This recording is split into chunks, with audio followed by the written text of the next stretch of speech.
What's up, everybody? I'm Finn McKenty. This is the Punk Rock MBA, and today we are here to talk about Imagine Dragons, aka everybody's favorite band, right? Just kidding. There must be someone out there who says that Imagine Dragons is their favorite band, but at least according to Corey Taylor, they have finally surpassed Nickelback as being the worst band in the entire world. With that being said, they've also sold 46 million albums, they've won a Grammy, and they're already one of the most successful bands in the entire history of recorded music, so obviously somebody likes them. But yet, if you look at pretty much any online discussion about music, they're essentially universally despised. There are tons of these breathless hit pieces on various blogs written about how terrible they are, and using them as the punchline for any kind of a joke is pretty much guaranteed to get you all kinds of internet high fives. But what I've always wondered is, why? I mean, yes, I think their music is pretty bland, and I personally would never choose to listen to it, but is it really that bad? And the guys in the band seem like pretty decent people, they do a lot of charity work, just seem like pretty down-to-earth, cool guys from what I can tell. And so I've always been left kind of scratching my head asking, what exactly did Imagine Dragons do to deserve so much hate? Well, after thinking about it for a very, very long time, I think that I know the answer, and I will do my very best to explain in this video. But first, if you haven't, please check me out on Twitch. I'm streaming twice a week on Tuesdays and Thursdays from 4 to 7 p.m. Pacific, and there's a link to that in the description of this video. But first, this video is sponsored by Raid Shadow Legends. Personally, I really like all the customization in the game.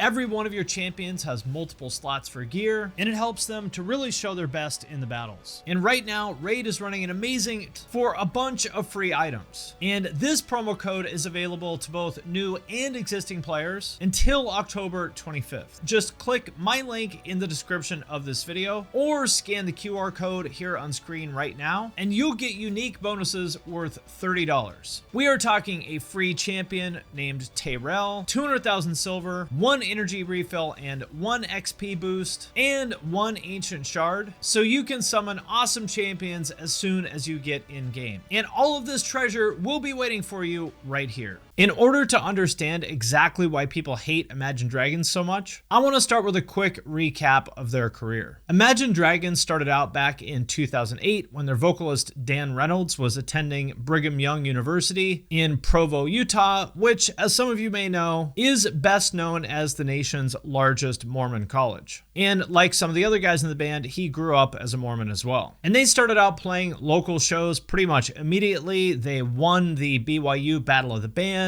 as well as some other kind of local contests. And if you watch some of their really early performances, honestly, they sound pretty damn good for a band that's only been together for a few months.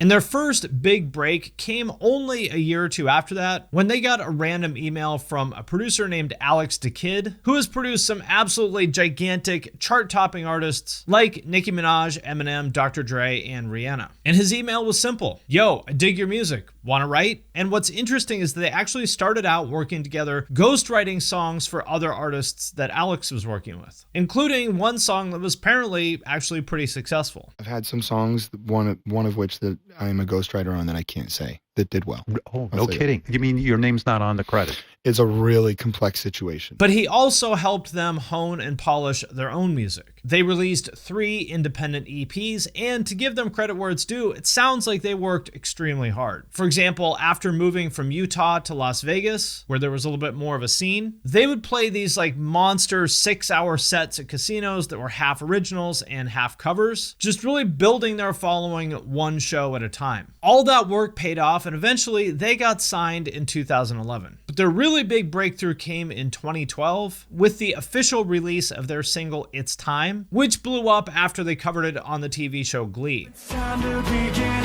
isn't it? I get a little bit bigger, but then And at this point, the band was considered more of indie or alternative rock, with It's Time eventually staying on the alternative charts for 27 weeks and winning an MTV Video Music Award in the category of Best Rock Video. But they really blew up in 2012 and 2013 with the song that I'm sure everyone watching this knows, Radioactive. radioactive, radioactive. And to say that that song blew up would actually be kind of an understatement. It eventually went diamond, which is 10 million copies sold. I think there's only like 82 diamond songs in total. And that was the start of everything for them. And although they were originally categorized as alternative rock, after their first album, they pretty quickly evolved into something that was really more just like straightforward pop. Hello, let me tell you what it's like to be a zero. Let me show you what it's like to never feel. And to make a long story short, since then, the band has been just an absolutely massive commercial success, with every single one of their albums hitting the Billboard Top 10 and collecting over 75 billion streams to date. And so clearly there are tens of millions of people out there who love Imagine Dragons, and yet at the same time, they're also the single most hated band on the internet, with even the most diehard contrarians out there unwilling to stand up for Imagine Dragons. Which brings us to the central question in this video: why? Why exactly do people hate this band so much? Well, the first and most obvious reason that you might hear people give is that Imagine Dragons music sucks. That's obviously a totally valid opinion because music is subjective and nobody is obligated to like anything. And personally, I would be inclined to agree. I think their music is incredibly dull and bland. To me, it's like the musical version of eating oatmeal with no flavor or milk, just like plain oatmeal and water. Another common complaint you'll hear is that their music is overly simplistic. For example, a lot of people seem to find the chorus of their song Thunder annoying because he says thunder so many times. And like I said, I'm not here to tell you that their music is great, but I gotta ask, is it really so bad that it justifies being labeled the worst band of all time? To the point where Gary Holt of Slayer and Exodus had to take time out of his day to make an Instagram post calling them the shittiest band on earth. I would say that's a little bit much. Like, in a world where ska exists, that seems like a little bit of an overstatement to me. But if their music alone is really truly the reason why you hate Imagine Dragons so much, fair enough. The other thing that you'll often hear people bring up is overexposure. That people are just sick of their songs because you hear them played at the grocery store and football games, in the radio and car commercials, which is also understandable. Even a song that you like gets old when you hear it over and over and over and over again, right? Like, I don't need to hear Call Me Maybe again for the entire rest of my life. Another one of the biggest complaints that you'll hear is that they're mislabeled as a rock band, when in reality, they're pop. For example, this one from Reddit. I also do not consider their music rock at all, and it sucks that their music continues to show up on rock charts when there are actual innovative, creative, and original rock albums coming out that get no media attention whatsoever. And I guess I get it. I mean, would I call them a rock band at this point? Probably not, but at the same time, is that a reason to call them the worst band of all time and wish all these horrible things on them? I would say probably not. So with all of that being said, I don't think that the reason people hate Imagine Dragons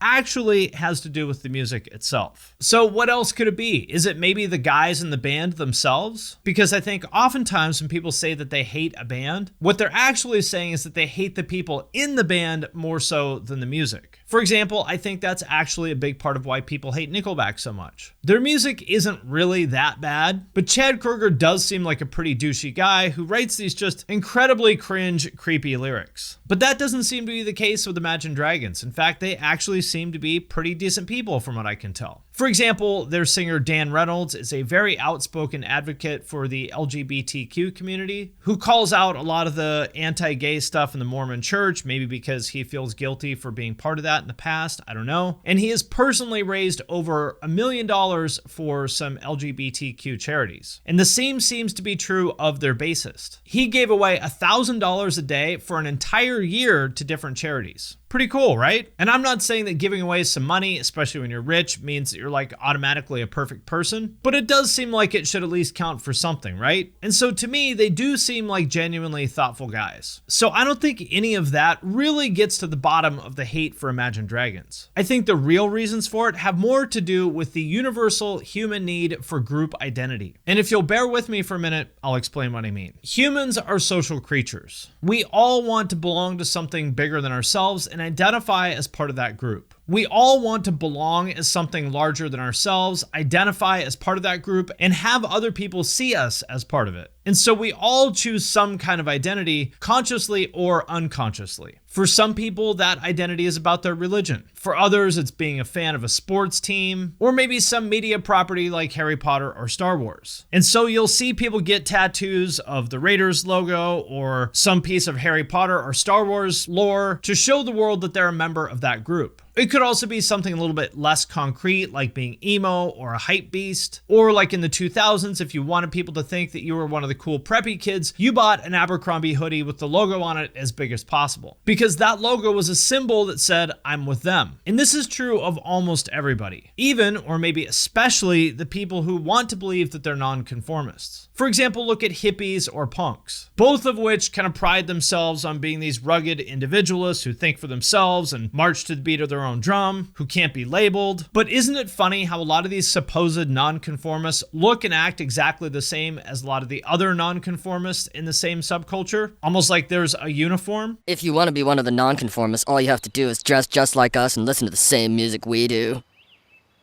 Okay.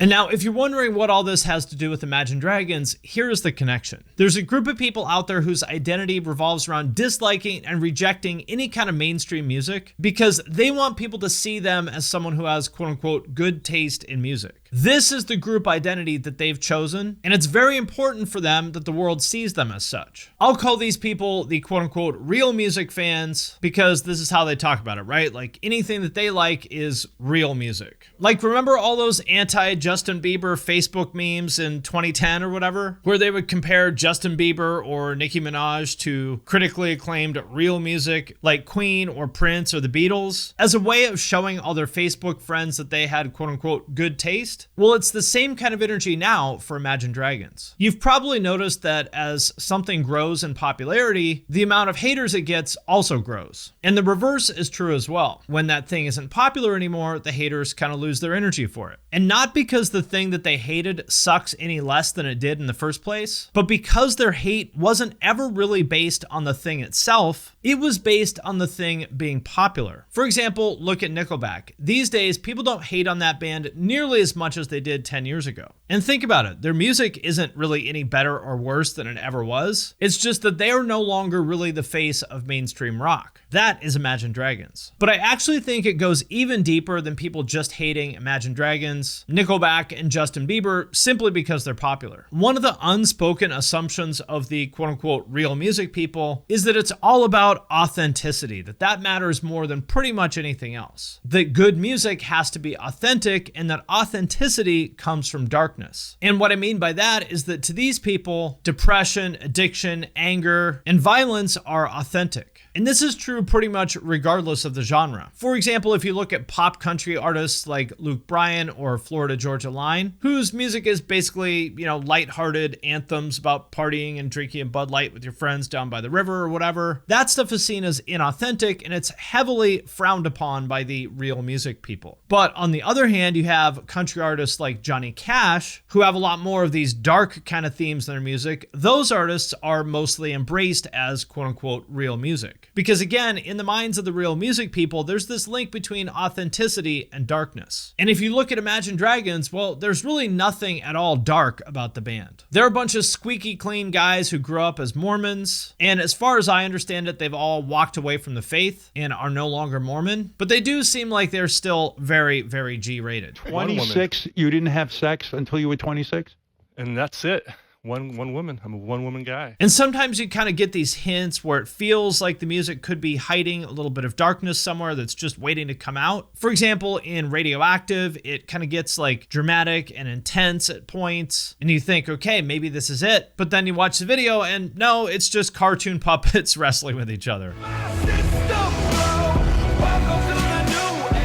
And they've only continued to go further in that direction. For example, they did a song for Ralph Breaks the Internet, which is a Disney movie literally aimed at children. And to be clear, I don't think there's anything at all wrong with either of those things. But in the eyes of the people who view darkness as a critical ingredient for authenticity, cartoon puppets and Disney movie songs are not going to help them. And I think the same is largely true of Nickelback. I understand that they have some like catalog album songs that get a little bit darker, but when it comes to their popular songs, they're pretty much all like very basic stuff about like sex and partying. They're like the musical equivalent of one of those Bud Light bottles that changes color when it gets warmer. And personally, I think that emphasis on darkness is really just kind of a limiting way to look at music. Humans have an incredibly broad range of emotions, from joy to rage to love to gratitude to sadness and everything in between. And to only acknowledge this one kind of fairly narrow part of that spectrum of emotions as being valid, to me, that just seems like a pretty immature, underdeveloped way to look at art. For example, there's this pop country song that I really like by Drew Green about a young father trying to be a better man as a role model for his son. Out here learning on the fly, trying to do the best I can. And I'm sure if you played that song for a lot of these real music people that write for Pitchfork and Brooklyn Vegan and whoever else, I think a lot of those people would probably write this off as like corny stuff for rednecks. But why? What exactly is corny about a man trying to be the best parent he can be? Why is depression or anger a more artistically valid emotion to express than loving your children? And what does it say about the people who think that way? And as far as looking down on Imagine Dragons or anything else just because it's mainstream, that's essentially what some people call tall poppy syndrome. As soon as one poppy gets taller than the other ones, well, somebody's going to come along and try to cut it down, which honestly is just sad to me. What that comes down to is what one of my friends likes to say: losers hate winners. When you see someone else becoming successful, if your first instinct is to dislike them and find a way to discredit what they've done or how they've done it, that's something you might want to work on, because it's honestly not healthy. And so when it comes to Imagine Dragons, I think the real answer as to why they get so much hate really comes down to insecurity. For a lot of these people, hating on Imagine Dragons or any other artist is a badge that they wear to show the world that they like quote unquote real music. Just like hating on Britney Spears or Justin Bieber was the way that you did that 10 or 20 years ago. And if you are so concerned with being seen as someone who has quote unquote good taste in music, my question is why? Why are you so concerned with what other people think of you? So if you think Imagine Dragons sucks, that is totally fine. If I'm being honest, I do too. But remember, it is not a badge of honor to hate them or anything else. All right, my friends, that does it for this video. Let me know what you think in the comments. Also, I want to thank everyone who supports me on Patreon, especially those of you who support at the True Cult level or above. Patrons get all my podcasts a week early. There are members-only channels on my Discord that I'm super active in. I do giveaways sometimes, and there's a way to have me review your music. Every month, I do a call for submissions. If you want me to review something, all you need to do is drop it in the comments of that thread. Then I will review it live on Twitch and post it on Patreon for everyone to see. So if that sounds cool, hit the link in the description of this video. And with that, I'm going to sign off for now, but I will see you next time.